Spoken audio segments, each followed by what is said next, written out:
ஆகாஷ் போயிட்டு முரளியோட ஷர்ட்டை பிடிச்சி கேள்வி கேட்கணும்னு நினைக்கிறவங்க நம்ம சேனலுக்கு லைக்கை போட்டு அப்படியே சப்ஸ்கிரைபும் பண்ணிக்குவாங்க. அபி கிட்ட போயிட்டு நம்ம ஆகாஷ் இந்த அளவுக்கு நடந்திருக்கு, எதுக்காக அபி என்கிட்ட இந்த விஷயத்த நீ சொல்லலன்னு சொல்லி கேட்டுட்டு இருக்காங்க.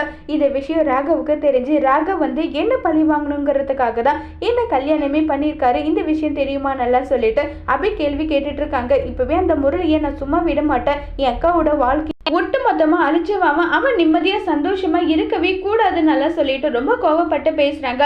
உடனே அபி ஒருவேளை நீங்க சொல்றீங்க குட்டி பாஸ், அப்ப என்ன நடக்கும்? அஞ்சலி அக்கா நம்புவாங்களா? அவங்க தான் நம்பாக வைப்பாங்களா? அஞ்சலி அக்கா முரளி மேல எந்த அளவுக்கு உயிரா இருக்காங்க, அதை அட்வான்டேஜா எடுத்துக்கிட்டு தான் அவன் இப்படிப்பட்ட வேலையெல்லாம் பண்ணிட்டு இருக்கான். அது முதல்ல நீங்க புரிஞ்சுக்கோங்க. நமக்கு தேவை என்ன தெரியுமா, என்ன பண்ணணுமோ அதை நம்ம பண்ணணும்னு சொல்லிட்டு சொல்றாங்க.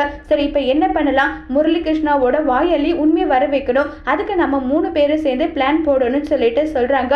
உடனே ஆகாஷும் சரி நான் ஒத்துக்கிறேன், முரளி கிருஷ்ணா வாயாலி உண்மை வர வைக்கிறதுக்காக என்னால என்ன ஹெல்ப் முடியுமோ அதை உங்களுக்காக கண்டிப்பா செய்யறேன். ஆனா உங்க 2 பேர் மேலும் எனக்கு கோபம் இருக்கு, உங்க 2 பேர் மேலேயும் நான் அந்த அளவுக்கு நம்பிக்கை வச்சிருந்தேன், அந்த நம்பிக்கையை நீங்க ஏன் கெடுத்தீங்கன்னு சொல்லிட்டு பயங்கர கோவப்பட்டு பேசிட்டு இருக்காங்க ஆகாஷ். அதோட இந்த பிரமவை முடிச்சிருக்காங்க.